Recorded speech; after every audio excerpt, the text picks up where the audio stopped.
Renard. Yo. You're here? Noble? Yeah. Peroty? I'm always here. Mm-hmm. And me. That's it. We're ready to go. Let's roll the tiles and start the show.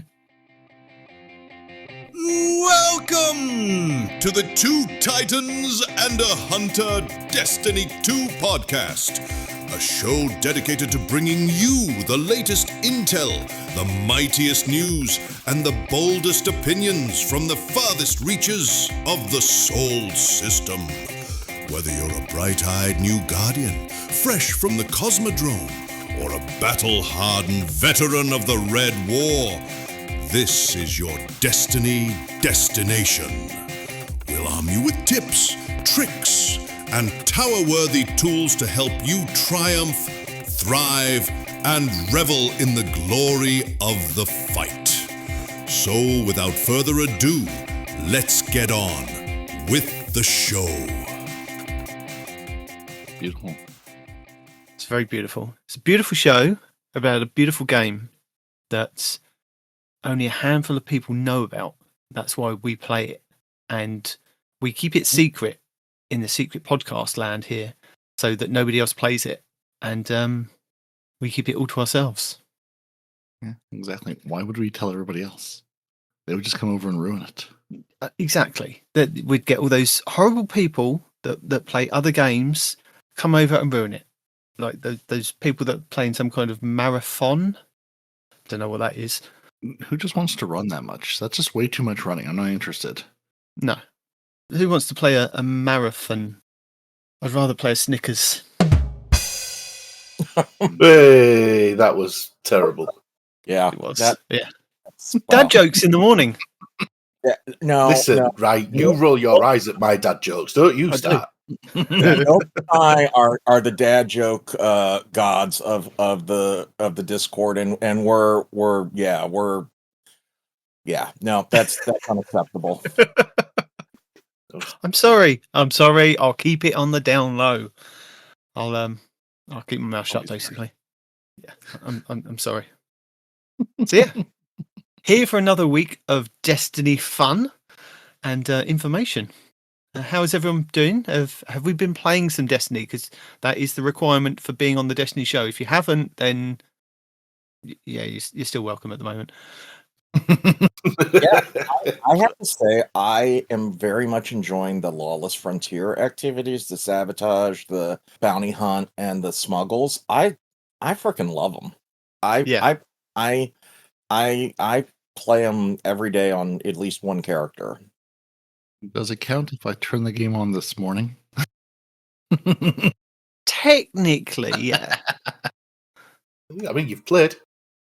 Yeah. Well, no, it's he's just- turned the there's- game on. There's been other things going on, and I just No, looking. that's fair enough. I barely turned the Xbox on in the last week or so. Just there's been other stuff going on, and yeah, I'm looking, I'm following, I'm seeing the tiny signs of life from people, but yeah, I can't really say other than them. Hey, we're doing a Suros Surge week. Oh, and by the way, fixing the Suros Surge that is the entire point of the week, so that's good. But no, I can't really say I've played anything at all this week, Destiny or otherwise. Noble, I've played quite a bit of Destiny this week. Done what I can, as I can. Can't even remember what me and Demon did the other day, but we did some stuff. What do you mean you can't remember? You had so much fun. I can't actually remember what we did. I remember we had a good time, you know what I mean? But what did we do? I can't remember.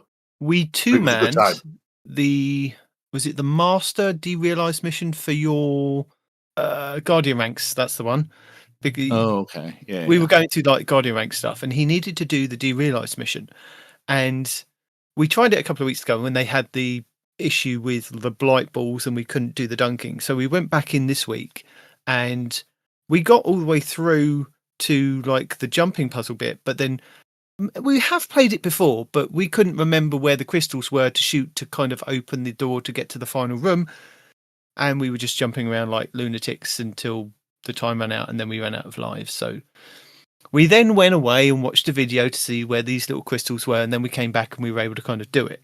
Somebody went down in the last like 10 seconds of the game, and Yeah, I kind of panicked. I was like, oh my God, there's all these eyes and they're giving me that stare, and I didn't know where I was going.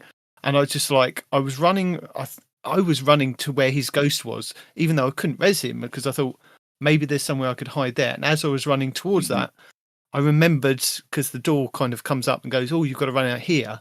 I was like, right, I'm going to do that then. I'm going to run out here. And then all these eyes showed up outside, and then it was like finished. I was like, brilliant. So we completed that, and that was good fun. And then we grabbed Feral, and we had a good time just playing the game with just doing other things that were like 3-man activities that we'd found that over the last couple of months that we couldn't do because we were either just on at the wrong times or just didn't have enough people to kind of get things done. So it was like, what do you need to do? Let's go and do that. Oh, that only takes 10 minutes, but you do need a group of 3 people. Yeah. There's so many of those things. Yeah, that's the problem, isn't it? It's like where the amount of people have kind of fallen off, and then it's hard to try and get those people to come back and play with you because you really want to play the game. And it's like, it's almost a chicken and egg of like, I want to play the game. What do you want to do? I mean, I don't really care. I just want to go do, something here with other humans. So it's like, what do you want to do, need to do, are interested in? Yeah.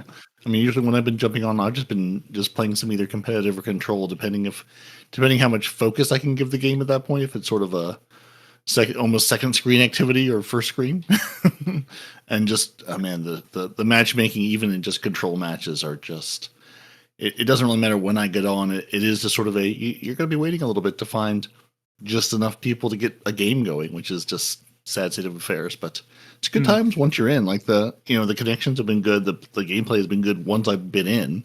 It's just everything takes a little longer to do. And I have been on haven't been on really this week, but just the little bits and pieces I have been on. It's been weird times or for a few minutes here and there. So it's just me. So I'm looking for matchmaking one way or the other, seeing what's available. And sometimes it's something, and sometimes the game's like, sorry, there's nobody in Arena Ops. There's 2 of you, and that's it.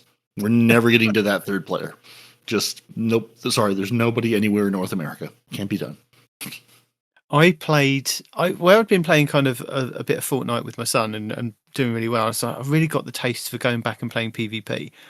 I mean, one of the frustrating things about loading up Destiny is that if I load Destiny up, you have to wait to kind of get through to like the Crucible part.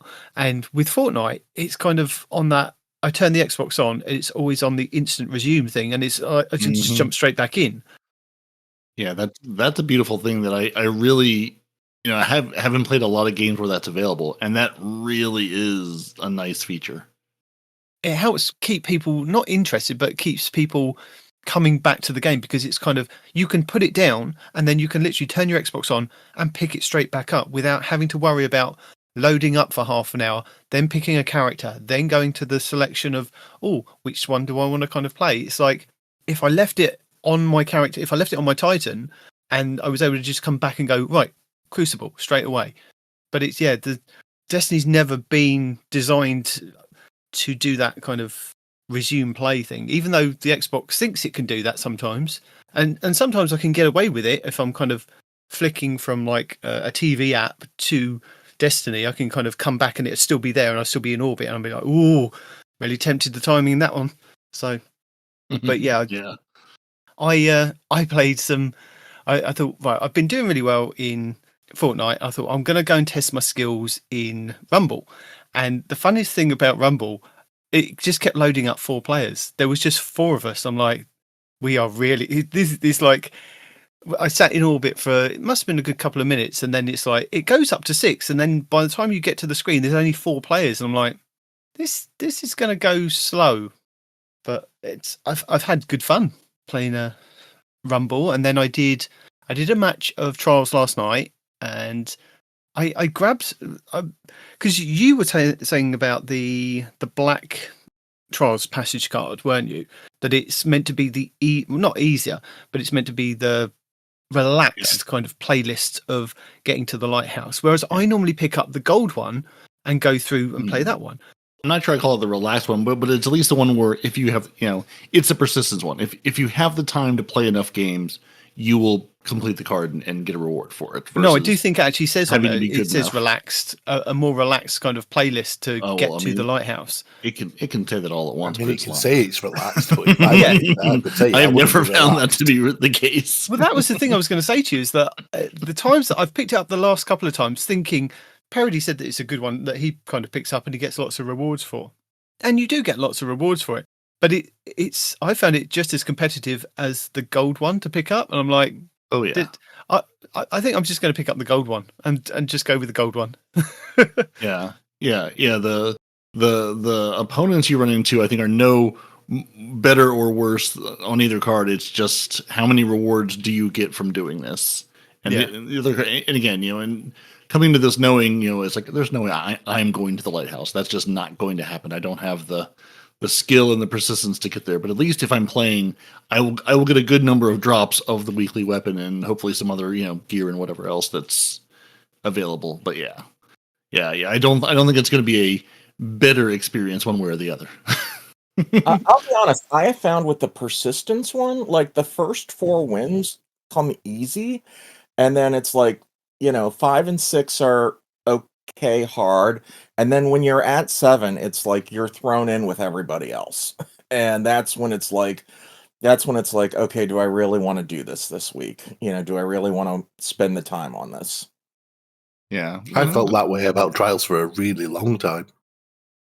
Mm-hmm. I spent a lot of time playing Trials one week a long time ago with a friend of mine who basically said, "Here's my hand, hold it, shoot when I tell you to shoot, throw a grenade when I tell you to throw a grenade, and do everything exactly where I tell you to do it."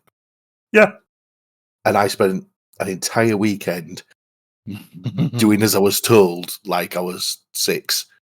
And yeah, I mean, And I it went really well flawless. for you. I went flawless that weekend about 5 or 6 times. Yeah. Because we just kept playing. Yeah. And other than that one weekend, never done it again. And I sat there and I thought, I never want to do that again. That's an entire weekend to go flawless 5 or 6 times. Because you Nah, I'm you all right, won at thanks. that point. You've won. You're good. You're done. Yeah. You won the game. Yeah. You I've beat done it. Trials. I don't care anymore. And then there's my kid who can go flawless.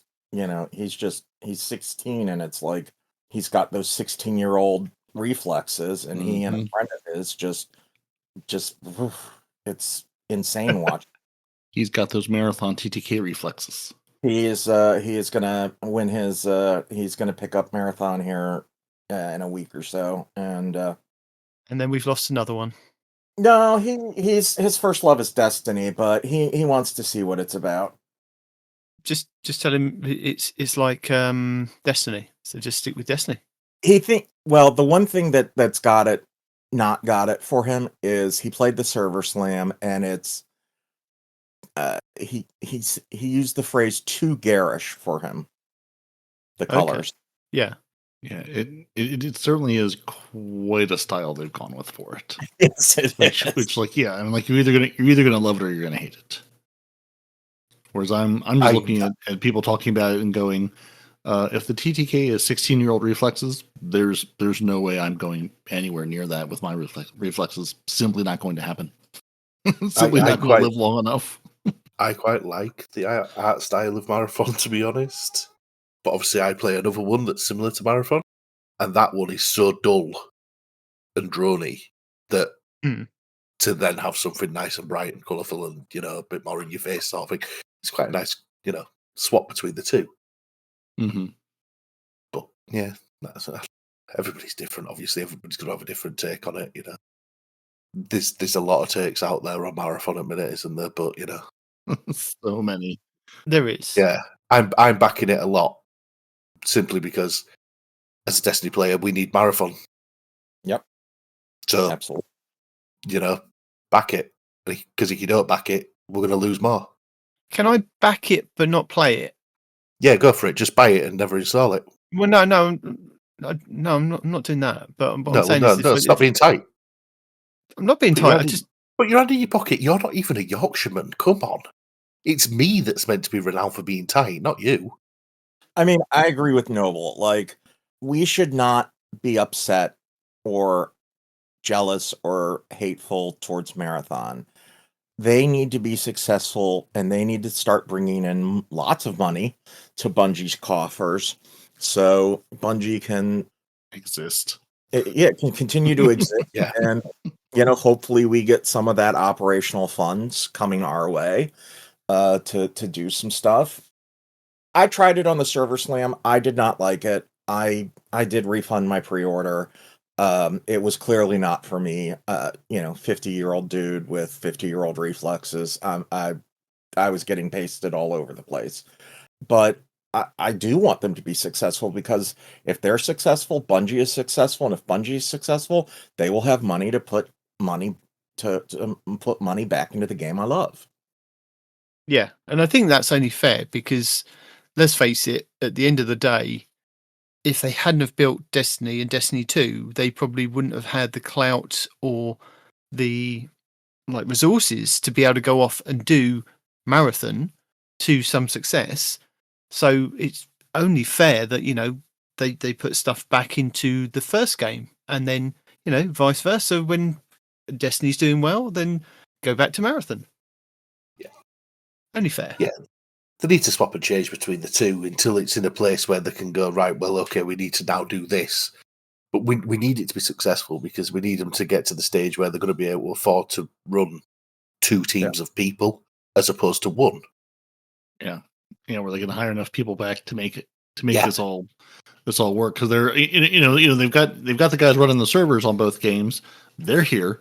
It's just keeping the games up and running, pushing the patches, the design teams and stuff like that, and the patch you have to have everybody else building the stuff that those teams are deploying, are getting out into the world. Keeping the servers up is one thing, and making the game better and improving it is a whole nother. Yeah. And some of that it's like, you can overlap, and some of that you cannot. Getting the servers up and running, great game. The game's up, it's operational, it's launched.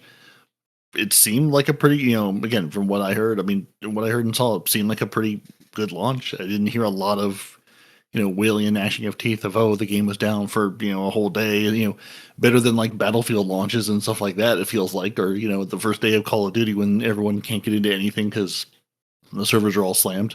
Now, obviously, those are probably very different numbers, but at least, hey, having a successful launch is a good thing, is a good start. So hopefully, it just continues. It'll find its player base, because everyone will dip a toe in or not, and try it out or not, and hopefully it'll get down to a point where I'm still just so tired of Steam charts of there's this many people today and that many people tomorrow. It's going to find its. It seems like it's settling into a place where it's a more, sort of a more competitive, sweatier version of an extraction shooter. If you like Arc Raiders, but you really want to sweat, this is the one for you. Great. If there's enough people there to make that be a thing, wonderful. I don't know how many extraction shooters the market can hold, but if they can carve out a place for it, and it's not, the exact same base that's playing Arc Raiders, good, because Arc Raiders needs to have a base, this needs to have a base. If you're all going after the same group of people, they only have so many hours in the day. They can only choose one at a time. So hopefully it does settle into a nice little spot where it carves out a niche for itself, and that niche is big enough to make some money. I do think it will settle into a niche. I do think it will find its group, its player base of people. Because if there's one thing that Bungie have taught us over the years, it's when it comes to finding a niche and finding a player base of people, they're good at it. Halo had a niche and a player base of people. Destiny, for the last, 12 years? Yeah, for the last 12 years has had a niche and a player base of people. And I do believe that Marathon now is going to have its niche and its player base of people. Bungie's games tend to find its niche and its player base of people. They tend to be very good at finding that selection and running with them. I mean, it's been said a million times, how many other games have come and it's like, oh no, this is going to kill Destiny. And none of them have ever succeeded, because none of them have ever been able to find what Bungie found with Destiny. And then, lo and behold, look at it. I mean, we said it before, the only thing that'll ever kill Destiny is Bungie, and they're tiptoeing on it. But I do think they will find their niche and they will find their player base with Marathon. I just think it needs time to cook, time for it to get on its feet. We've said it about launches for Destiny before, where we've had a DLC drop and whatnot, and it's been like, oh, well, this is broken, that's broken, others broken, game's stupid, why would they launch it like this? Because 60 people testing it is not, I mean, at some of the launches that we've had on Destiny, it's not 60, 70,000 people testing it. Yeah, there's only so much you can do until you get it. And I was watching some clip last night of just like people talking about game development and whatever, and it was just like you can do anything in the world and you can test, and you can day one you'll find some person that uses your game in a way you never even thought about. I was watching some person, I don't know, some small like open source shooter, basically like move the reticle in a circle just over and over and over and over and over until like the camera just freaked out. After 30 seconds of that, and it's like, who's going to think to do that? Who's going to think if I just spin around in the same spot, over and over and over and over again for a few minutes, something will break at some point. Like, people are creative. People are going to find all sorts of weird stuff.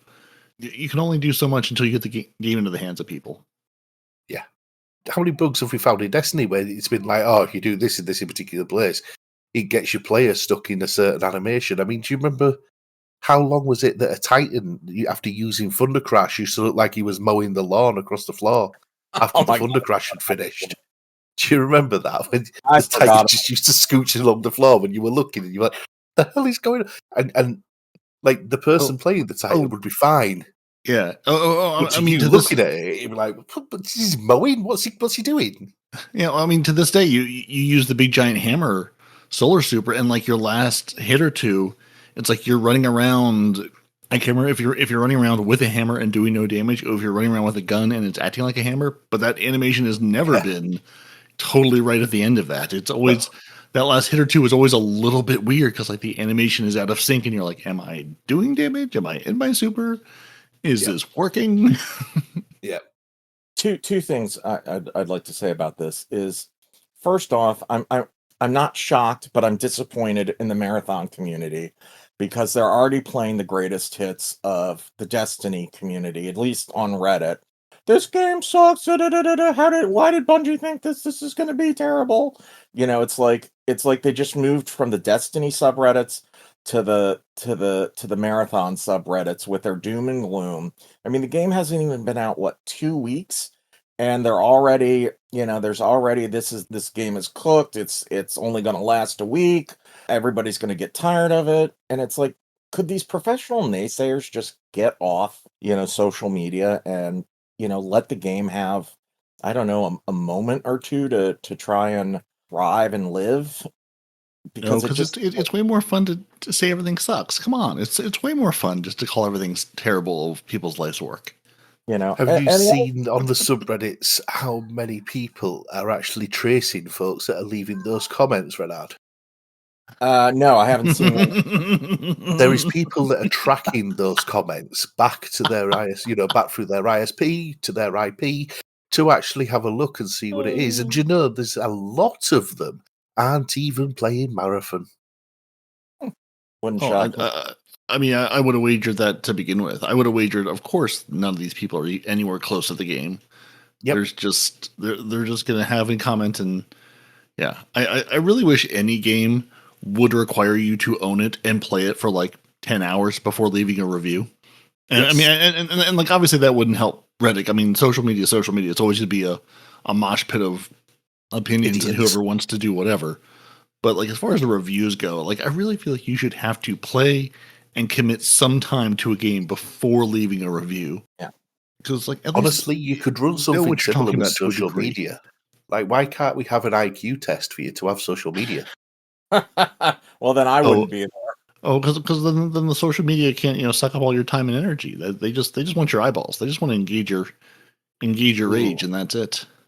The other point I'd like to make is, so I work for one of the 3 large American mobile wireless providers, and I manage the systems that deal with activation and porting devices onto the network. And it's a lot of work, and it's a lot of systems, and it's a lot of systems that talk to each other. And listening to these, backyard guys just this should be too easy. It's probably 3 lines of code, we just deployed a new feature this week that was 5,000 lines of code, basically. And this stuff is so much more complicated than any of these chuds know. And I wish they could just understand that, I don't know if Destiny's more or less than what I do, but I'm dealing with a major cell phone carrier. It's You're very also complicated. dealing with a giant legacy system that's been in place and that can't fail. God, it is. I mean, you want to talk about legacy systems, stuff that was built in the 60s and you've just been, gluing and tacking onto ever since. Yeah. I mean, that's that and like the banking industry. There's not much of a better example. And I worked for a bank for a while, and it was there was COBOL code still in production, and it's just like these backseat quarterbacks. It's not easy, and especially when you're dealing with things like what's being run on the console, what's being run on the server, and all the net code and all that. It's not just, oh, we're gonna pop in a quick fix. Yeah, there is no just in programming or computers. Yeah. My little hobby horse there. I'm done. Yeah. Why don't they just do this? Sir, there is no just doing that. That is not a real thing.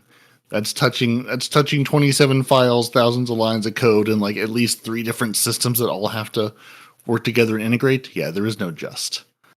I think it goes back to what we were saying last week about we've been brought up in the age of like when you had a game, it was just a game and it wasn't anything that could kind of be fixed after the game was released. Yep. These days where people have kind of got used to the games going out, even if it's not a live service game, it can be patched, it can be tuned, it can be changed via the internet. If your computer plugs into the internet, then, it has the chance of being updated and being something else. And I think with the constant being able to have that at people's fingertips, that's why people have got so used to kind of, well, I want this. And then like it, the companies do fix things, but then not everybody's aware of how much time and effort has to go into just doing that one thing that they are requesting. And it's going to be one of these things, isn't it, for quite some time, is that people are just, they're used to it and they expect it to get done. And if it isn't done, they're like, well, profanity that game kind of thing, and just like move on to the next thing and then moan about the next thing because that thing isn't doing what they want to do over there. And it's like, it's just this perpetual cycle of like, constantly moaning. Yeah, I mean, like forever, it's just been fashionable to hate on stuff. I mean, forever since we were kids and before the internet. I mean, it was fashionable to walk around with your friends and be like, oh, that band sucks, or that song sucks, or that sports team is trash, or that game is horrible. I mean, that's just how it's always been fun to beat up on things that you don't like. I mean, that's just forever. And now you take that to a global scale with social media, and of course, that's where it's gonna go. But yeah, I it would be nice if games had the chance to live, had the chance to get somewhere and not get shut down in 2 minutes. It's like you worked years for this, and then your game shut down tomorrow. I mean, I just read this week that the Battlefield game that set a record on 7 million sales and whatever had this huge launch, they just laid off like a huge portion of that team. So it's like it's almost getting to the point where it's like, what's the point of wanting to design and release video games if no matter what happens, you lose your job either way? Hey, you had a terrible launch. We shut your game down. Oh, you got laid off. Hey, you had a phenomenal launch. We set records. The company made millions, and we're going to lay you off anyway. Like, what's that going to do to the future of video games? Like, who's going to look at this and go, yeah, I'd love to do this, but you can't make a job out of that. You can't make a career out of video games because there's just no job security. That's the thing that I keep worrying about with all these games shutting down tomorrow, whether they do well or not, whether they're shut down or whether they're a huge game like Battlefield 6 that, performed brilliantly. It's like, it almost doesn't matter what happens. You're screwed as the developer either way. As the person on the ground trying to make this game, it's like, are you investing in your game's success? Sure, you want it to do well, but do you benefit either way? Maybe not. No. Well, I think that from what I've heard anyway, Marathon is doing really well. And from, again, looking for Destiny content to highlight for people to watch. It's been impossible this week. Everything has literally been marathon. You know, Astacross and Clyde and everybody else that kind of plays Destiny is over there playing marathon at the moment. I mean, I know it's because they've been there and done everything that they could possibly do. They've done all the challenges, they've done all their triumphs and blah, blah, blah, blah, blah. So they're content starved. So they're over there doing that. And there's nothing really being put out for Destiny. But it's a good thing for marathon because it's really promoting marathon in a good way, that there's so much to come. And it sounds like, you know, Bungie have put a lot of kind of effort into marathon with ARGs and raids and things that are going to be coming. I mean, it does look fantastic.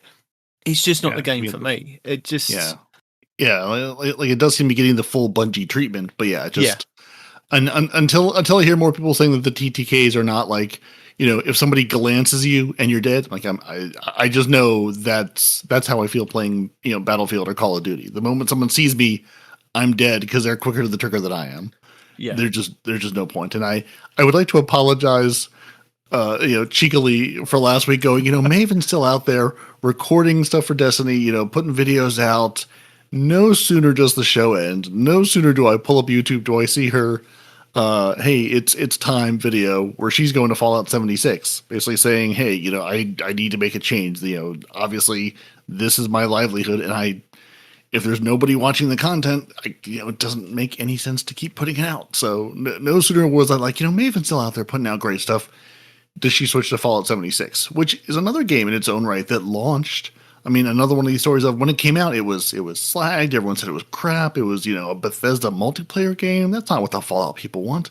It was, you know, just derided as terrible when it came out. Now it's been 7 years later, and it's grown into a really good game and a good community. And like it's, you know, found time to find its feet and get updates and become a thing. And, you know, it's like games just need time to grow sometimes and find themselves or find the player bases. I mean, I played it years ago when it came out, and now they've added, you know, just untold stuff to it, and apparently there's Bigfoot updates. So Noble, I mean, you could run around and be a Bigfoot, maybe. Yes,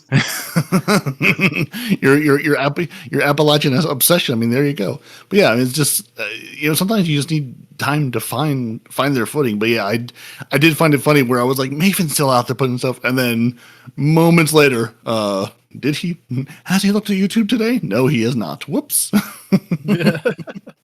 Well, that's the good thing about our listeners, is the fact that we don't have to do this as our main job. So we can just be here every week regardless, because we do other jobs that pay the bill. So there you go. So it's a win-lose situation. I mean, you guys do other jobs. Professional streamer Noble. Professional streamer Noble over here, however. Yeah. House husband Noble. That's how it starts off. And then it's like, well, now the kids are at school, you can do some other jobs, can't you? You could go out and do a part-time job, Noble. And you go, yes, I can. And that's what happens. Can't wait. In a shocking plot twist, Noble will become a YouTuber. Watch.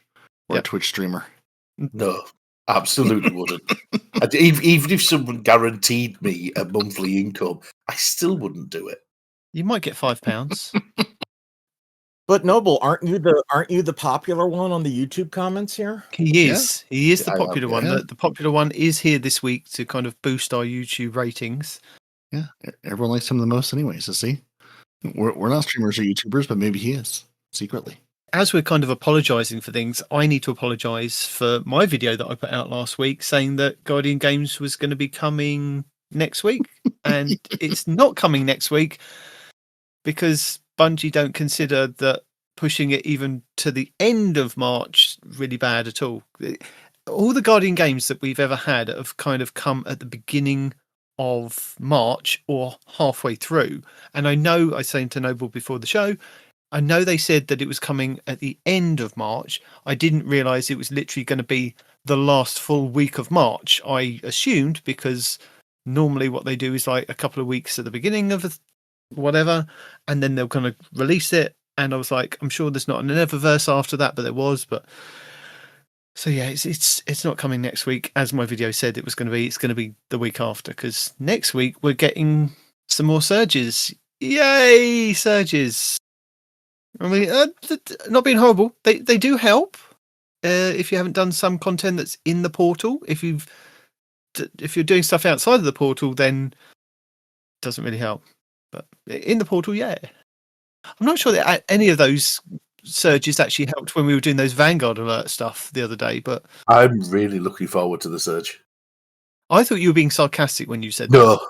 No, Yeah. genuinely, I'm looking forward to that surge. Which surge? The heavy ammo surge coming next week. Huh? Yeah, I would just say of all the surge, the special surge, whatever, the Suros surge. I mean, did I pull the Suros regime out? Yeah, but does that excite me? Not really. But yeah, the heavy ammo surge. Then you're just playing. You're just running around playing Zerbal and just throwing heavy ammo at everything. And I mean, what's not to love? If you can already load up your machine gun and never stop firing, just keep going. You don't have to worry about ammo. You know what? It's not even that. Do you know what I'm really looking forward to? He's pulling just some stupid weapons out and just saying, you know what? Why not? Why not just have a joke this week? Right? And as I've been running like an arc an awful lot, all I can think is, you know what? I'm taking that stupid sword off, right? Because I don't even You care. love the stupid sword. You love the stupid sword. So sick of the stupid sword. It's so He loves helpful. It is helping me get through the content because I have been struggling being low level, you know what I mean? Which is why I did it. But now I'm at the stage where I'm like, I don't care, just get rid of this stupid sword.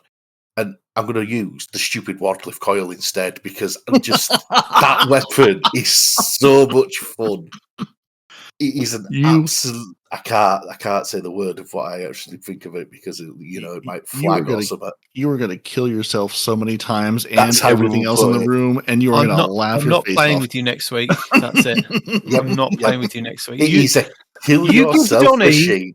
You give Donnie all that, backlash from keep dying and having to be res. That's going to be you next week.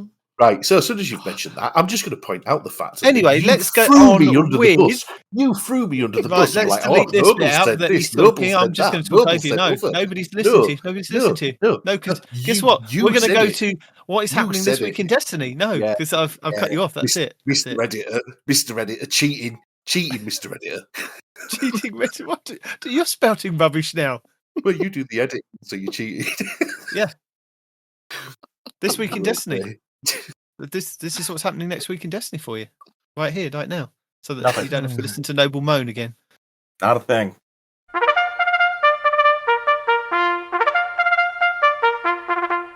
This is your weekly rundown for Destiny 2 Renegades, week 16, starting on March 17th. This week we'll see the boost of heavy ammo available in portal activities, as we wait for the arrival of Guardian games to kick off next week. Over in the Portal Crucible Ops this week will be competitive, control, and another Crucible playlist mode, with Trials of Osiris at the weekend.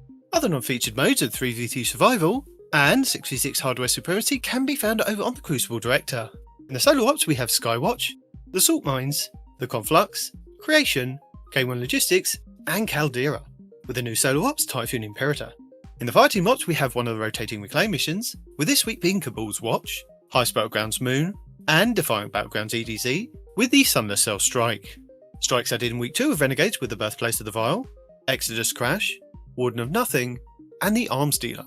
Also still in the fireteam ops are the Battlegrounds Behemoth, Core, Oracle, Foothold, Delve and Conduit, Expedition Nessus, the Strikes of Liminality, Hypernet Current, Insight Terminus, Fallen Saber, the Devil's Lair, Proving Grounds, the Inverted Spire, and the Glassway. Empire Hunts the Warrior, Technocrat and Dark Priestess, and Savathun Spire Offensive. In the arena ops are Season of Plunders, Ketch Crash, Season of Loss, Astral Alignment, and Season of the Haunted's Nightmare Containment. In the Pinnacle ops we have the 3 dungeon layers, Pit of Heresy Beneath the Necropolis, Duality Nightmare of Goron, and Warlord's Ruin Locus of the Wailing Grief, with Onslaught Widow's Core, Episode Revenant's Contest of Elders, and the Coil. New to the Pinnacle ops we have the exotic mission Vox Obscura, with the Dead Messenger exotic Waveframe Grenade Launcher as the main reward, and Episode Heresy's Dear Allies mission, for the Baradide exotic submachine gun. Returning exotic missions include Heliostat, with Wolfsbane exotic axe as the main reward, Presage, with the Dead Man's Tale exotic scout rifle being the main reward, Node Override Avalon, with the Excalibur exotic glaive being the main reward, Starcrossed, with the Witchkeeper exotic bow being the main reward, the Whisper, with the Whisper of the Worm exotic sniper being the main reward, Kel's Fall, with the Slayer's Fang exotic shotgun being the main reward, and Encore, with the Choir of One auto rifle being the main reward. Also in the portal is the new Vanguard Alerts tab, found in the Seasonal Hub. which consists of weekly challenges in Vanguard, Arena, Crucible, and Grandmaster alerts.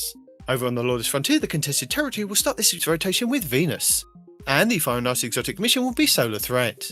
On Kepler, featured mission 1 this week will be Quarantine, and featured mission 2 will be Message. For our Legacy rotation, the Dreaming City this week is at a strong curse level, which means Petrovenge can be found in Ria Silvia and has the Dark Monastery mission for the next week.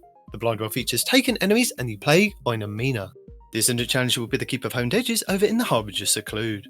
On the Moon, the weekly story mission is in the Deep, the Trove Guardian is located in the Hellmouth, while the Wandering Nightmare is the Nightmare of Hawkis in the Anchor of Light. Nightmare hunts Fogoth, Fear, Ghoul, Rage, and Tanix Isolation. The Altars of Sorrow will start this week's rotation with the Nightmare of Fogoth and the Blasphemer Shotgun. On Europa this week, Praxis Technocrat will be the Empire Hunt, Cadmus Ridge will be the Eclipse Zone, and the Exo Challenge will be Safeguard. Dares of Eternity Expert difficulty rounds are Hive, Vex, and Valister Arc. The Scatterhorn armor set and the Pathfinder armor set will be available in Dares of Eternity with Weapon Set 4. Fractithis, Chrysea Milo, Volpicula, Wolftone Draw, Iotona Draconis, Canis Major, Contingency Plan, Legal Action 2, Outrageous Fortune, Steel Syllabus C14, and Spoiler Alert. The Witch Queen Weekly Story mission is The Communion, Altar of Reflections Catalyst, and Altar of Reflections Insight. The Wellspring activity will start the week on Attack, with the Arc Auto Rifle Come to Pass and Goldmag Hive Ogre as the boss. The Lightfall Weekly mission is Desperate Measures, the Partition mission will be Hard Reset, and the Vex Incursion will be Liming Harbour. In the Pale Heart is the Exotic Class Item mission Dual Destiny, and the 12 Guardian Match-Made Excision mission, with a Grandmaster version guaranteeing you the Ergosum Catalyst and an Ascendant Shard. The Lost Sector rotation for this week will start with Exodus Gone 2A on the Cosmodrome, Chamber of Starlight on the Dreaming City, Excavation Site 12 on the EDZ, Addition on Europa, K1 Crew Quarters on the Moon, Gilded Precept on Neptune, the Conflux on Nessus, Extraction on the Throne World, and the Forgotten Deep in the Pale Heart. All Legacy raids and challenges are now available all the time, and at present there are also no featured raids or dungeons each week, but you can find past raids and dungeons for their respective exotic weapons, with no weekly lockouts. Over on Kepler we have the Desert Perpetual Raid, and Desert Perpetual Epic Raid, with both versions dropping tier +3 loot, with the chance for the exotic rocket launcher Whirling Ovation to drop. Over on Venus, the new dungeon Equilibrium has the chance for the exotic combat bow Heirloom and the Dark Matter Crystal for the Praxis Blade to drop. The exotic mission rotator will be Vox Obscura, with the Dead Messenger exotic grenade launcher being the main reward. The Season of Arisen's weapon set, plus the Tusk Allegiance armor set. The exotic missions The Whisper and 0 Hour will also be available in the Legends tab. And that's it for the 16th week of Renegades. Go on then, what do you want to say about Donny? What's the matter? I was just saying, like, you threw me under the bus. You made out that it was only me that had said anything about it. It was only you. It was only you. You Don't know what you're talking about. You are such a liar. When I said, this is going much better, you were like, yeah, well, we won't blame Donny, but, you know. No, exactly. We won't blame Donny. I said we won't blame Donny. Instigated it on. As the royal we didn't blame Donny. You blamed Donny. You instigated it. Look, just because you live in the same country doesn't mean that we're allied on this. You instigate. Didn't instigate nothing. There was no instigation. Yes, you did. No. And he knows it as well. I told him. I was like, I love the way Demon just threw me under the bus for this. Nope. Despite the fact he was saying the same thing as me. And we were both saying it in a joke way. He would never. He still just let me take the blame for it, 'cause I weren't there to defend myself. People don't want to hear you moaning about getting upset and getting your knickers in a twist. Let's get on with This Week in Destiny for the 12th of March. Well, hold on. Before we do that, I really think we really should cover this update we got this week, because there's a lot. There's a lot here. I mean, I really want to make sure we get this into people's hands. Okay, go on then. Go. Because the only reason to play the game this week is to do the Suros Foundry boost. So we had update 9.5.5.5, which I know Renard had a really hard time getting through. It took him like at least an hour and a half to read. I know it was a lot to slog through. So lock in. Okay. We fixed an issue where some weapons were not benefiting from their Weapon Foundry sponsorship when active. That's it. That's your entire update this week. Hey, we pushed a surge out, and only it wasn't working on some of the weapons. So now it should be. That's it. That was your entire update. Are you sure? Do you just want to tell us that once, or do you want to make 75 million videos explaining that that's all it was? So yeah, that was our update this week, which I saw and just chuckled over. And now we can move on to This Week in Destiny. Okay. I just figured I want to get that giant list of issues out of the way that was fixed, so people knew what to expect going into this week. Well, what have we got next week? We've got another little mini competition, another community challenge that they want you to take an in-game screenshot from either Mars, Venus, Europa, or beyond, and you can dress up in Renegades garb or any other style if you want that to kind of fit your scene, and screenshot it, and then you send it to Bungie, and they say yay or nay. But you're not allowed to use characters or scene recreations from non-Bungie media, because that won't qualify. Which kind of you'd think if we were going for some kind of Renegade stuff, if you did something along the lines of Star Warsy-ish, that it should qualify. But no, we're not going for that now. You can capture a minimum of 2 screenshots for your submission. For artwork submissions, please indicate a work-in-progress image or time-lapse video. Post the screenshot or artwork to Blue Sky, Twitter /X, Instagram, or Reddit using the hashtag Renegades postcard with a hashtag at the beginning, all one word. Including the hashtag is not mandatory, but it helps. Share your Bungie ID with the numbers in your submission post. Bungie IDs added after the initial submission are not eligible to receive a reward. So don't do it with your friend and then forget to put your friend in there and then go, it's all right, I'll put you in afterwards, because it won't count. And I don't think they let you resubmit either, so don't do that. And then it's another kind of 1920s American Art Deco looking emblem that they're giving away. The Golden Age emblem. Pretty cool. You've got to do that from March 19th to March 26th. And that's it. There you go. And they're gonna figure out the rewards on a case by case basis. You'll get your emblem within 30 days by April 16th, apparently. The same submission can be shared across multiple platforms as long as the Bungie IDs are identical between those.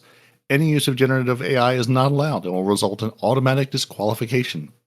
If we determine a generative AI was used in a winning submission, any reward granted may be revoked. And also, your Bungie account must be in good standing. So, if you've gotten banned, don't bother entering because you're not going to win.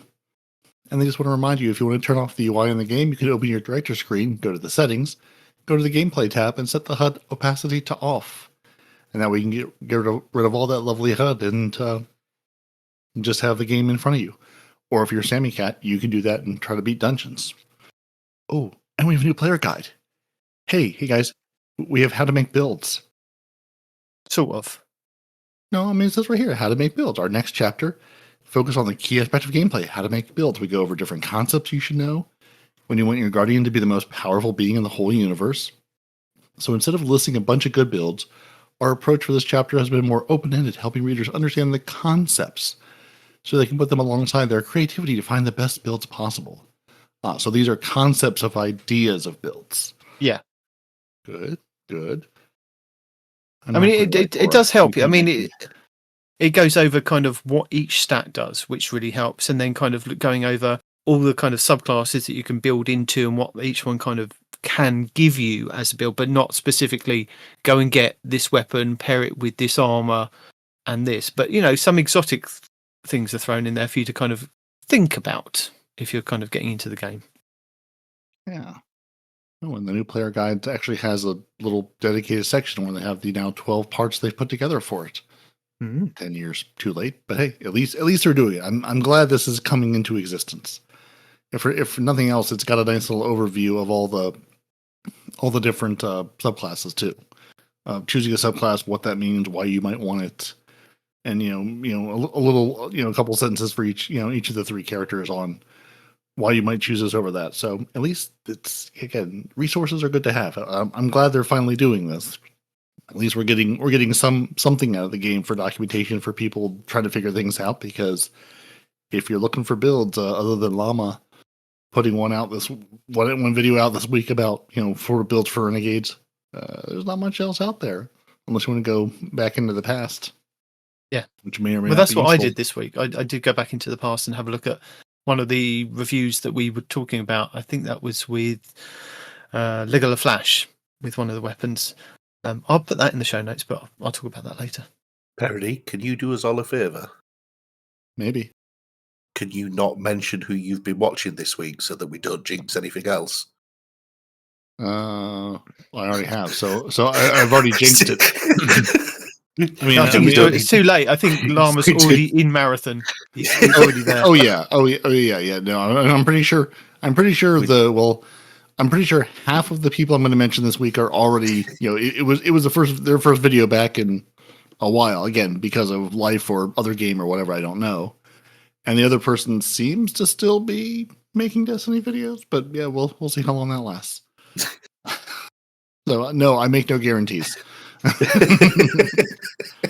But as we were talking about, we've got the Surge Surge this week, and next week we've got the Heavy Ammo Surge up until the 24th. And what is it going to be doing? So the Heavy Ammo Surge modifier activity in portals, and that is going to be recharging your ammo. So just your power weapons will recharge ammo. So take this opportunity to go crazy and not worry much when using them.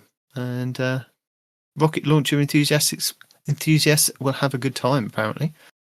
And we've got some Trials of Osiris stuff. So this week we currently have the Corundum Hammer, which is the hand cannon, on Javelin 4.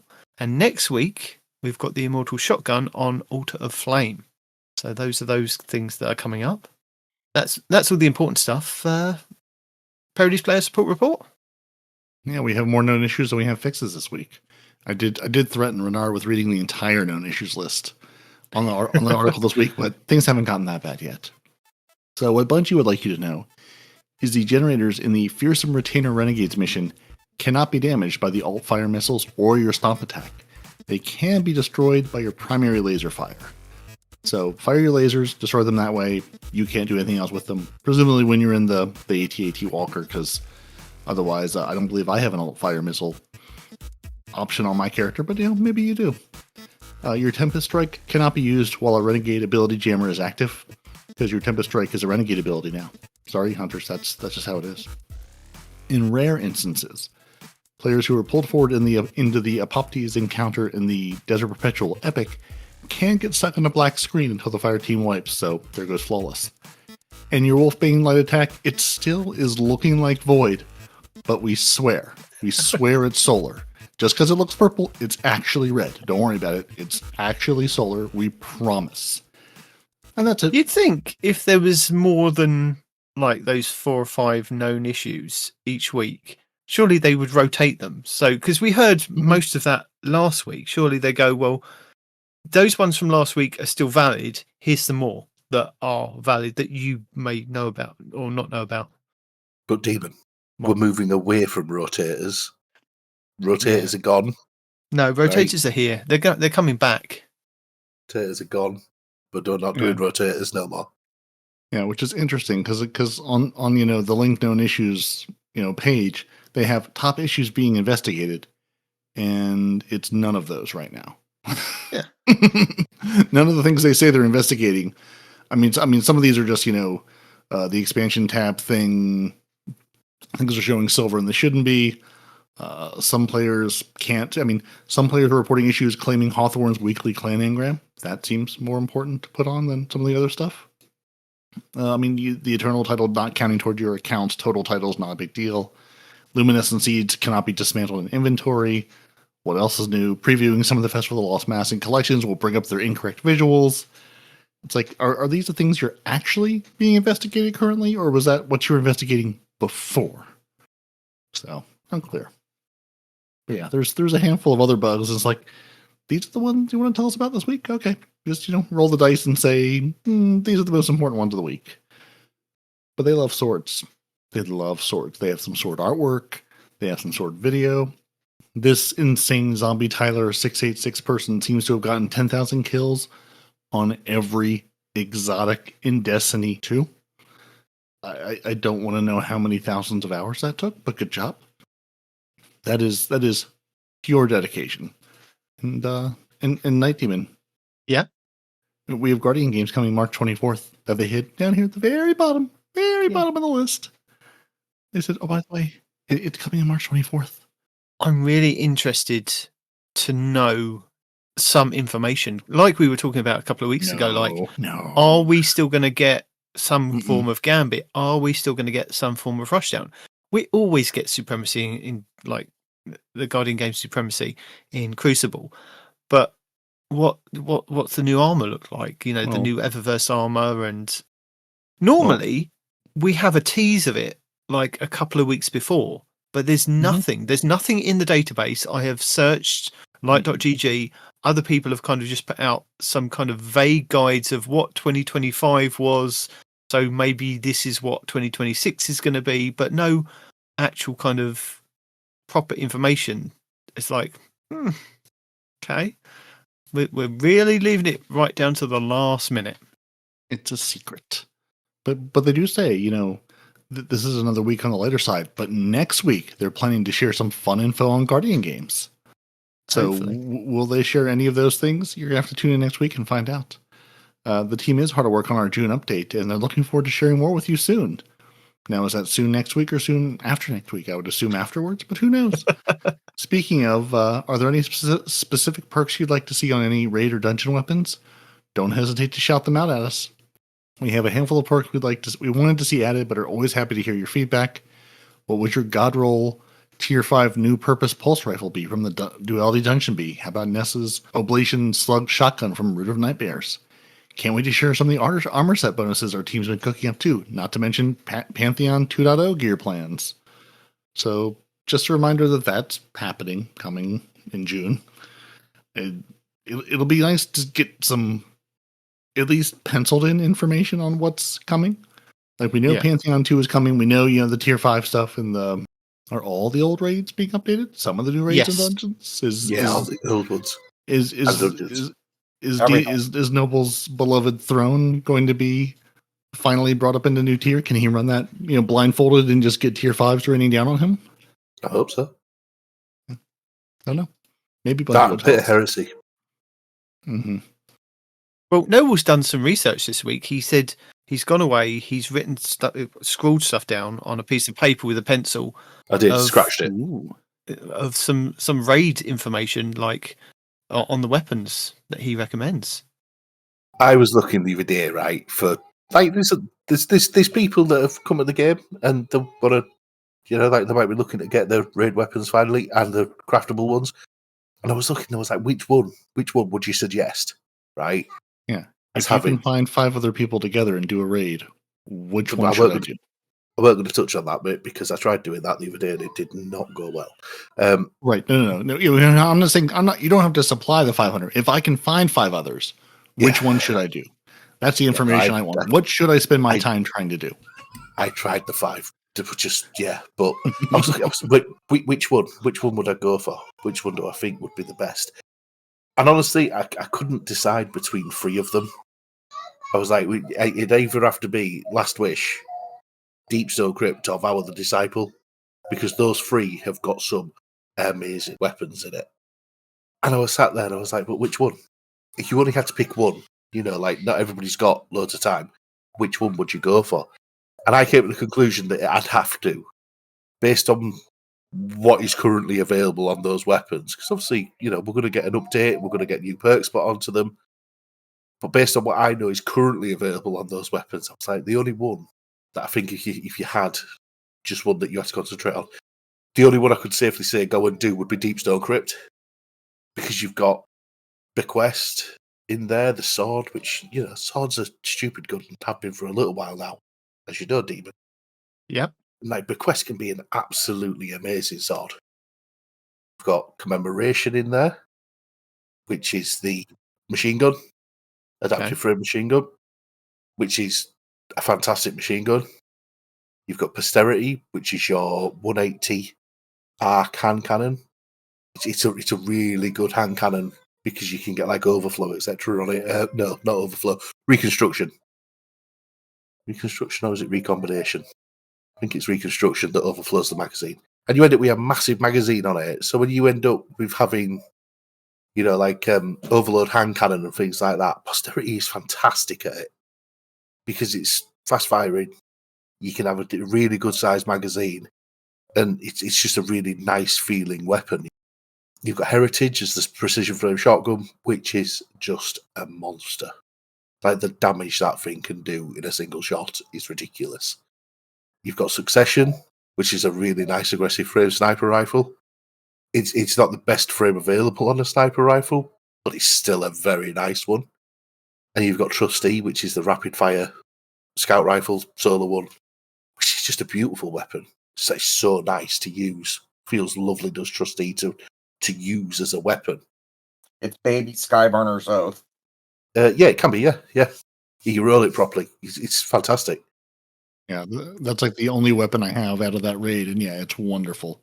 Yeah, it was on beautiful full weapon. auto before everything went full auto, and yeah, it's smooth, it's quick, it's like a Randy's throwing knife esque. Like you just point in a direction, hold the button down, and it's beautiful. I love it. It does everything that you want a scout rifle to do, and it does it lovely. I don't think the armor looks too bad. Do you think if they bring that back, the armor, they're going to give like raid-centric perks to the armor or weapon-centric perks to the armor to help in the raids like they used to do? Well, what would you rather see? A lot of the raids didn't come with a built-in perk, but the raids did have mods that you could slot up. Yeah, but what I'm saying is with this whole new armor system that we've now got with set bonuses for 2 and 4 kind of pieces, do you think they'll update the pieces as well to do something either in the raid or just something overall? Or do you think they'll do something that kind of synergizes with the weapons that you can get in the raid that kind of help in all the different areas? And what would you like to see, I think they should do what they did in like Leviathan, which was they made it a selectable mod. If you remember in Leviathan, you could go in and like if you had the arms, melee kills could generate heavy ammo and stuff like that on the old Leviathan armor. Yeah. The cloaks, marks, or wristbands, but they don't go on your wrist, but you know what I mean? Class items. Your class items. That's a better way to put it. The class items, obviously, you had options there where they would increase your super damage and things like that. And I think if they put origin traits onto raid armor, that would be the best. That would be their best way to go. But make it so that the origin traits only work within the raid, because I don't feel like it should be working outside the raid. The raid armor should be for the raid. Yeah. I mean, like when I used to play, obviously way back in year 1 and whatnot, I had a set of armor that was just my raid set. You know what I mean? Because I just had, and it was just like, right, well, I wear that chest piece. Obviously, I used to play either a Titan or a Warlock. So for the Titan, I had everything but the chest, because back then, you would. I think most Titans were a slave to Hellfire Heart, really, back in year 1. Okay. And being a Warlock, it was Lunafaction boots, because we were a slave to Lunafaction boots. So, I had all the other pieces sort of thing, and it'd just be like, right, well, I'm off into a raid, so I want that piece on, and there we go, off we go, because that's what I'm going to be using. Because the perks on them didn't work outside the raid. Yeah. And I feel like we should go back to that. Give people a reason to have a raid armor set again. Instead of it being just a one and done set of armor, let's have a set for raids.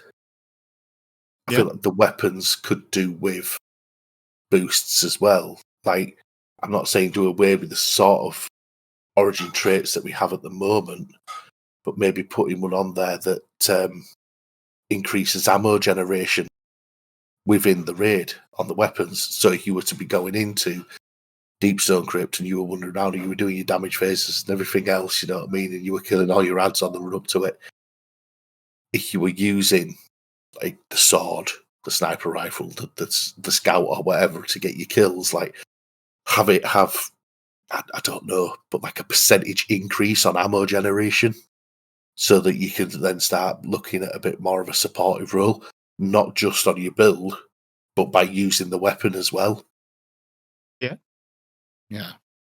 Bring back Ruin Wings. Yeah. There's so many options for them to do. And I feel like a lot of them need to be explored. But the problem is if you start saying these sorts of things to some people, people are going to be like, no, because I want to be able to use this, and this. Yeah. And, well, why shouldn't I be able to use this? Like, it's not about why can't you. You can. Yeah. Go, use it. Do what you want. You can't. Yeah. Do what you want. What we're saying is if you use this instead of that, you're going to get this boost. And I feel like, that's what we need to be looking at, is encouraging people to move along. Like, I know I sound like an absolute idiot now, because for a long time I didn't want to move on. I didn't want to have to get rid of my weapons that I've been using for. But now I feel like, I've accepted the fact, I've accepted fate now, and it's like, well, you stop playing it's young, right. or you live long enough to become the it's time to move on guy. Yeah, he's kind of right though, isn't it? You know what I mean? Like, we had all become too comfortable within the game, running the same old stuff, doing the same old thing. We needed something to change. Something had to change, because otherwise it was just going to become stagnant and stale. I mean, people are complaining that the game's stagnant and stale now. Well, imagine if you still had all your old armor and you still had all your old weapons.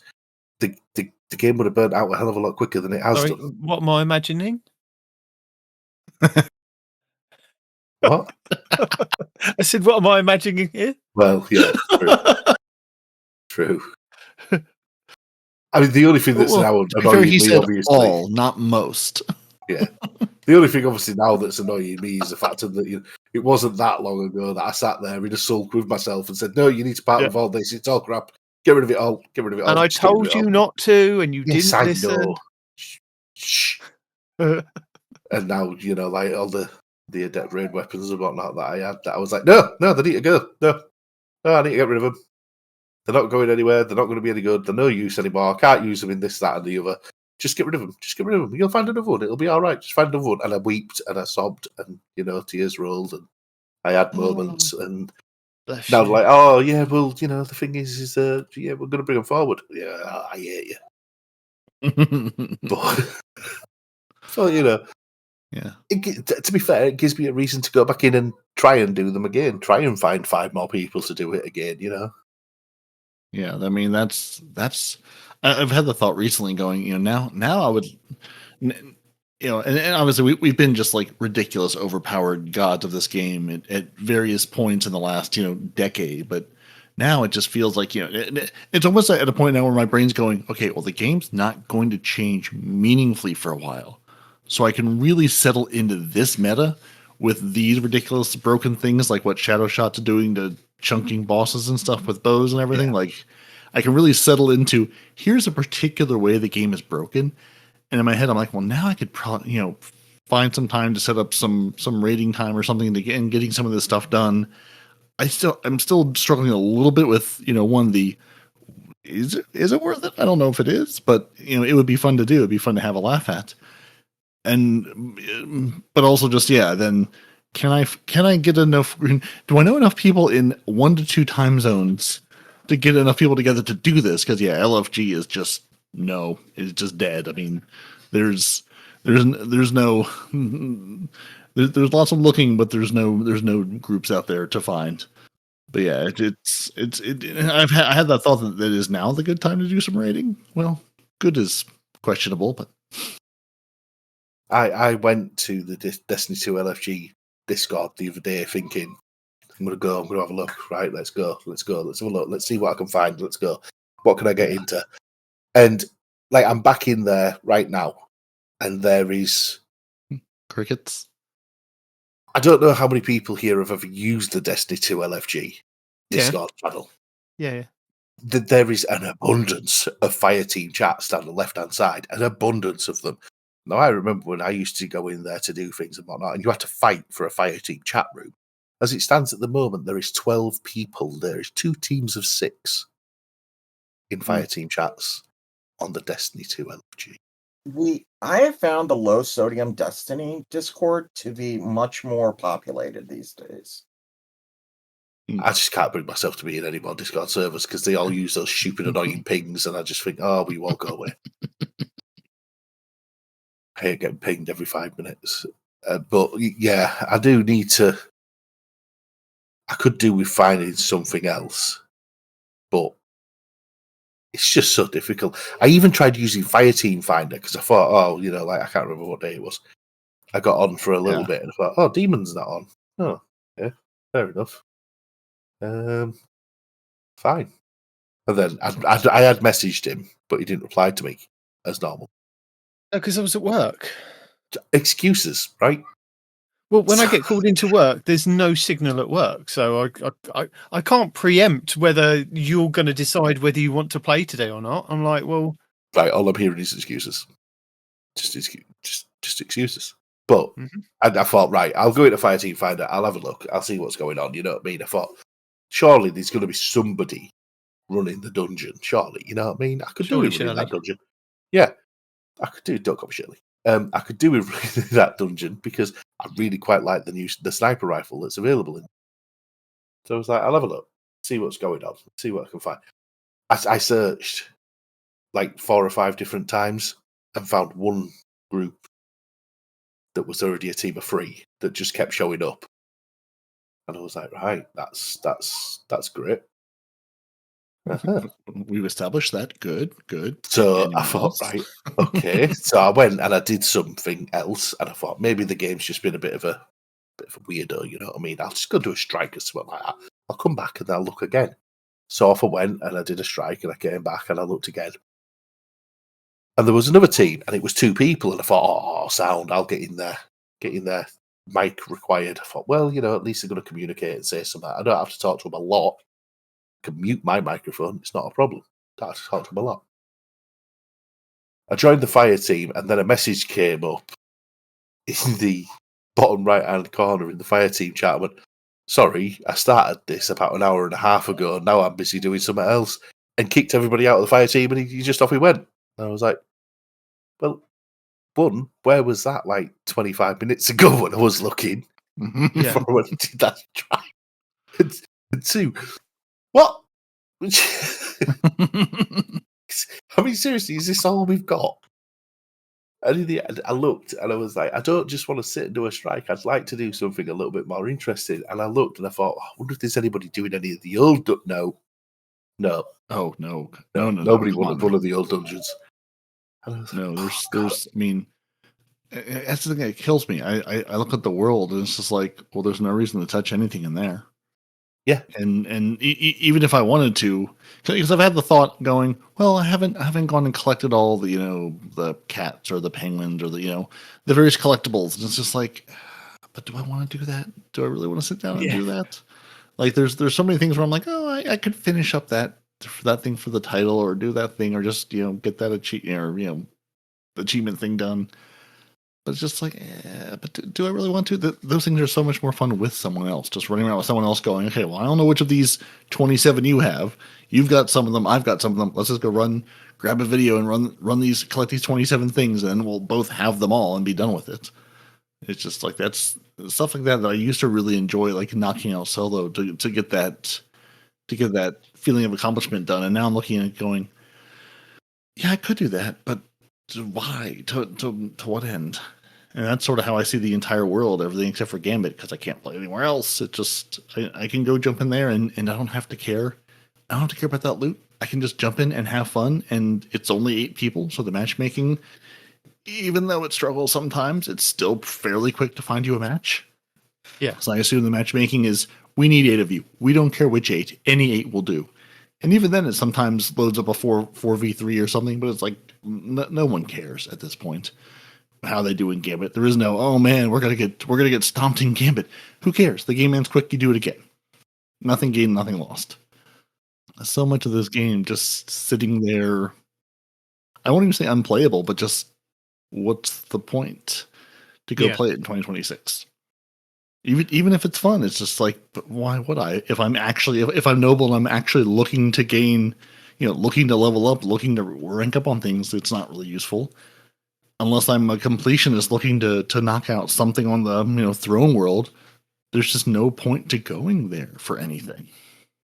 I mean, that's honestly what I'm doing right now. I'm completing things. Throne World is a good example. I'm going back and finishing up the one triumph I need for Gumshoe, and I'm going, I got 3 months till something comes out. So what haven't I done over the last couple of years that now that I've got a little bit of time, that I can do? And, that's about it. Yeah. I mean, that's why I'm doing little things like that. And then I'm kind of going off and playing a bit of Crucible because I do still enjoy the Crucible. And I think I'm going to end up probably doing a bit more competitive now that I've dabbled with Rumble and got a couple of top 3, 2, 1 places. I'm like, oh yeah, I'm feeling a bit more confident about coming back to playing some Crucible. There's always something to do, but just whether you enjoy doing it solo or not, really. Yep. Good thing to do while listening to your favorite Destiny 2 podcast. Exactly. And one thing that I was doing this week, which I will put in for the video again, was Regular Flash's M17 Fast Talker submachine gun, because I'd put it in and I'd got a couple of these submachine guns and I'd sort of like thrown them into the vault, and I was like, well, if I'm going back into PvP and this gun has been recommended by so many people, and he did the kind of the God roll video on it and broke it down and say that, this is one for PvP, this is one for PvE. What am I going to be looking at if I'm coming back to PvP and I want to kind of get a little bit of an edge on my opponents? And this was the weapon that I was thinking, okay, I have a look at these ones compared to what he says is the God roll. Really annoyingly, I've got like the odd perk of the God roll on one of them, and then the other God roll perk is on the other, and then some of them have got like the 2 origin traits, and some of them have only got the 1 origin trait. And I'm like, I need the second origin trait, and I also need this perk and this perk, and I also need to make sure that it's a tier 4 and above, so that I can put on the better mods in the selection, so that I can get better range or better stability, but depending on kind of the battles. And then I was thinking, if I'm going into Crucible, what am I going to be looking at for a kind of build? And I thought, I'm going to go in with my Titan. I mean, I had dabbled with the idea of maybe using my Hunter or my Warlock, because I'd found success in Crucible with my Warlock with a Strand build and Threadlings. And I thought, no, I don't want to just kind of crutch on that. I do enjoy that, but I want to try something new. So, and the one that I think Cammy Cakes recommended with the Last Word, and I can't remember the other hand cannon for the Hunter, and the Lucky Pants and that build, I haven't kind of quite got together as yet, because I need some of the, I think it's Shrewd Survivor set from doing like the Renegade stuff, which I've now completed this week. I went back and I made sure that I completed that on my Hunter. So all 3 characters have done that. So I now have access to all of it on all my characters. I can now go back and do farming on whichever one if I need those kind of sets. And I thought, well, I'm going to go on my Titan. And I was looking through what I thought I'll start with the exotic, and what exotic would pair really well with anything, basically, with this submachine gun. And the one that I kind of settled into was the Mask of the Quiet One. So that grants ability energy when you're at low health or damage, and while you have Void super equipped, rapid final blows and final blows while critically wounded grant Devour. And I thought, well, that's really helpful, because you have to be up pretty close to somebody with the submachine gun, and 9 times out of 10 it's a shotgun or a hand cannon, and you're kind of weak, and Devour would kind of help if it kicked in, bring my shields back up and bring me back up in my life. And I thought, okay, so I need a Void super, so I just put on whatever, because I thought in most of the games that you kind of play, if you're playing in Trials or you're playing in Rumble, unless you are really slaying out, you're not going to get your super. And I thought I'll just stick Bubble on. I don't really care about anything else with that. So I put on the Bubble super, and then I thought, well, what kind of armor sets are available that would actually help with this build with this submachine gun? And I thought, what other armor have I got that would help? And some of the new stuff, like the Thriving Survivor and the Shrewd Survivor sets, because again, I didn't realize that there was 2 different sets. I thought they were just named differently because of whichever character you were on, because I hadn't really kind of looked at it. I just kind of, whenever it had dropped, if it was a tier 4 or tier 5, I'd just thrown it straight into the vault, because I thought, I've got my sword set up, I'm quite happy to kind of play through the campaign with this. So it wasn't until I was kind of digging through these things that I realised, like, the Thriving Survivor set is final blows with grenades grant heat weapons bonus stability and vent speed, and grant primary weapon ammo bonus stability, and reload speed. And I thought, okay, that's pretty cool. And then the 4-piece is multiple final blows with heat weapons or primary ammo weapons grant bonus to weapons and grenade stat and increase ammo generation on heat weapons and primary ammo weapons. I thought, oh, that's a really good set to have. And that's the Thriving Survivor set. And where's the other one? The Shrewd Survivor set was something completely different. So the Shrewd one, which was the one that I was kind of building up, which Cammy Cake said for the hand cannons, was swapping to a heat weapon, submachine gun, or hand cannon grants a short period of increased handling and accuracy, and this effect extended by dealing damage with that weapon. And that's the 2 perk. And then Hot Shot is dealing final blows while the reflex action is active, grants a bonus to weapon stats and increases stability, reload, and aim assist for the heat weapons, submachine guns, and hand cannons for moderate duration. And I thought, well, they sound pretty cool. But what I've actually kind of settled on was the Iron Panoply set. And this kind of pairs really well with the Void and the Devour. So as your health gets lower, your weapons gain increased stability, handling, and weapon final blows while your shields are depleted heal you. And I thought, that is perfect. You know, I get Devour. I also get the Iron Panoply perks to kind of kick in. And then the 4-piece was when your shields become broken, you gain increased ammo generation, flinch resistance, and damage resistance against nearby combatants for a short time. Final blows extend this effect.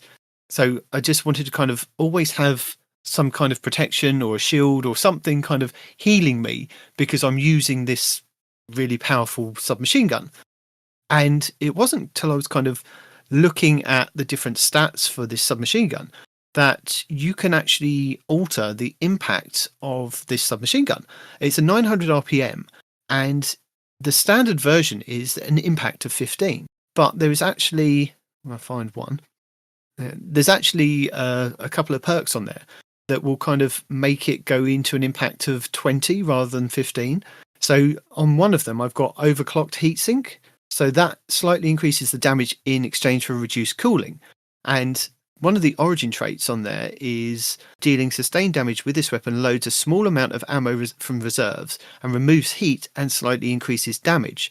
So with that, paired with the extra impact, if you can get, like with Legola Flash was kind of sets out in this PvP guide for this weapon, you can do amazing in PvP with it. And I don't know whether it was because I came back and I was in lobbies of just kind of regular people and it wasn't, and I would just, I don't know what the reason was, but I was really just slaying out and having good fun with this weapon and this build. And I really enjoyed it. But I was thinking, if I'm going to be talking about it, if you can't get or you haven't got the Iron Panoply set, there is always the Shrewd Survivor and the Thriving Survivor sets to kind of fall back on if you've done the Renegade stuff, because they kind of lean into those heat weapons and in some cases help you with event speed or cooling, and also help you with health and stability and all that kind of thing. So that's my ramblings of what I've been doing and looking at this week. Nice. Yeah, I'm glad I wasn't the only person who was sort of looking at the sets and going, why are there 2 very similarly named Survivor sets? Yeah. And of all the words we could have picked, because I look at them too sometimes and I have to read, again, old man complaining about game feels like, but it's just like, why did we have to pick 2 very similar sounding set names when we could have picked anything? I don't know. But yeah, I was sort of done the same thing going, which one is which? Because I can never keep them straight. Which of these give which set bonuses? And yeah, I really like the Iron Panoply set, and looking forward to April to finally get some more of it. Hopefully. What I was confused about though is if you go to Mars and you go to the Cantina area and you can go and buy some of the armor pieces, you can go to those vendors. And this is when I was kind of looking at for my hunter. I was like trying to get the same set for the hunter, and I only had a couple of pieces while only just doing the Renegades story stuff. And I thought, I'll go and purchase some of it, and then I can take that into PvP. But I think it's on a rotation daily of sometimes like your helmet will be Thriving Survivor, and some days it will be Shrewd Survivor, and the same with all the other pieces. So you'll have like, I think for the hunter, I had all Thriving Survivor, and the only thing that I didn't get was the helmet. And I went to the vendor in the Cantina area, and it was giving me Shrewd Survivor for about 3 days. And I was like, please just swap over. I don't need that perk. I need the other perk on the other set. And I was like, I oh, just want the other set, pretty please. Pretty Yeah. please. yeah. But that also doesn't help with my vault. My vault is now kind of why have we got 2 sets for the same area? Come on. Because everybody wants to see your vault overflowing. They do. I have to admit, I'm up at 981 myself, Nitedemon. See, it's not just me. I've just mostly stopped saving Stopped. any armor. I have Any stopped. armor or weapons. Yeah, I mean, again, like that's part of the reason I've been enjoying Gambit, because I can just go and say whatever I'm getting from this, I can just delete it without even really needing to look at it, because it's not going to be anything I need. Even when I'm running stuff in the Renegade stuff, the Lawless Frontier. God, why can I never remember that? When I'm running those, I'm just like, oh, good, my 90,000th version of this. It's like I don't need to keep this. It'll be fine. I have whatever I need. You know, if something good comes out from this weapon that you missed because you didn't keep a version of it, oh well. It's never something I've been terribly worried about. I have the versions I like, and yeah, I'm just stopping. I don't need so many drops of things. I almost wish they would tweak it so I can get fewer drops every time I complete something. I don't need more loot. I have too much loot. I'm good. Give me more vault space. Let me pay for vault space. So is that it for this week? Or have you got some videos that you said you were going to recommend? Well, I mean, I figure we might as well go and just let's see if we can ruin 2 other people's enjoyment of Destiny by calling them out and featuring them this week. Okay. Like we did. So you're just trying to get rid of week. all the rest of the content creators, so it Yeah. just kind of leaves it free for us to kind of, if we want to, make some videos. Yeah, exactly. You know, I'm just trying to clear out the directory. That's all. So again, you know, we mentioned earlier, but Llama is back this week with basically the best build in the game for every class, Renegades Edition. Basically, an updated version of a video he put out a little while ago on just, hey, if you are still hanging around, or if you're saying, hey, you know, I've got some downtime in my other game, now's a good time to come back to Destiny for me. What should I be running across the classes? So he's just got some recommendations. I mean, it's nothing new. It's nothing earth shattering. It's not like, oh man, the updated new meta version. It's like, no, just, hey, the things that are good, they're still good. And here's what they are. And then, since I mentioned earlier, Duck DUQK, which I still don't know how to say his name, but he tried playing Trials at its lowest population ever. And just his experience as mostly PvE player, but just how that went for him. And, not the best. Not the worst, not the best. But he does have. Wait, is this a new video? Well, let's see. The upcoming God rolls, which will change the game. So as part of the June update, he's got some guesses on what may change the game, including names, Lance, Greasy Luck, Lingering Dread, Tiger Spite, and Cold Comfort. So let's go 2 for 1. Let's throw two of his videos in this week, which will almost assure that his next video will be, hey guys, I'm stepping away from Destiny. So we'll throw those in there from him. And then, I don't know, what I watched this week and enjoyed, even though it's not strictly Destiny, the guys over at Second Wind, which is basically, the guys who were at Zero Punctuation with Yahtzee and all that stuff, they basically left that company 2 years ago or something at this point, started their own thing, and have been putting out some excellent content and stuff over on their end. One of their shows is called Unpacked, and one of their videos this week was Marathon's biggest test will be people's patience, which is just sort of like what we were talking about earlier, going, hey, sometimes games just need some time, and people need to give new things a chance, versus just saying, oh, this game is terrible the moment it comes out, and then wondering why they have nothing new to play. So you can include it or not, since it's not strictly Destiny, but we'll just make sure we can get rid of all the other Destiny creators, so it'll just be us left, and we'll be the only one standing, and that'll be that. And then we'll see next week if either Llama or Duke are still creating videos, or if they've now also gone somewhere else. Then they'll be back for Guardian Games, giving us the Hopefully, breakdowns. maybe. Yeah. So maybe, hopefully, yeah. We have our lovely patrons to thank, RenardCollant, who we threaten every week, and he's here to threaten in person with all the good cats. I'm sure they're going to have more cat stuff. I hope they give you 16 new Guardian Game cat icons and emotes, My and God. weapons, and an entire. I hope they give you an entire cat rocket launcher where it just fires cats, and it just walks up to people and just, pauses them, knocks their drinks off table, and claws their eyes out. That'd be phenomenal. What? We're just making things up now, because why not?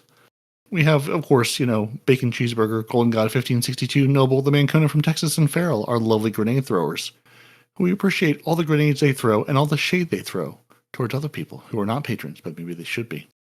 And, thank you guys for hanging out with us in person, and thank you, dear listeners, for hanging out with us in audio.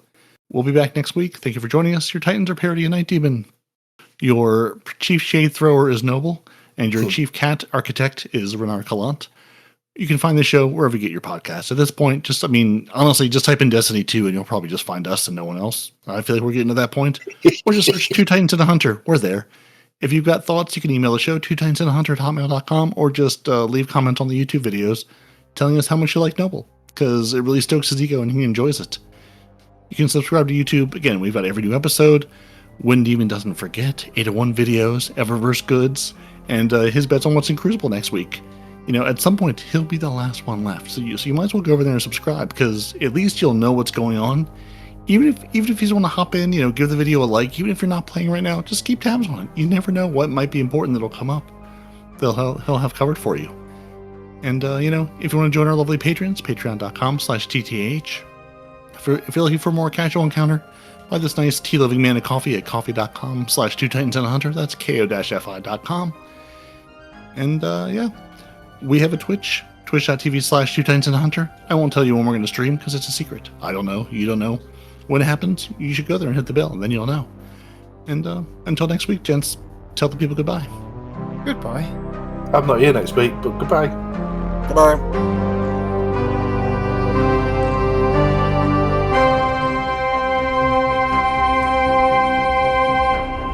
Two Titans and a Hunter, a Destiny 2 podcast.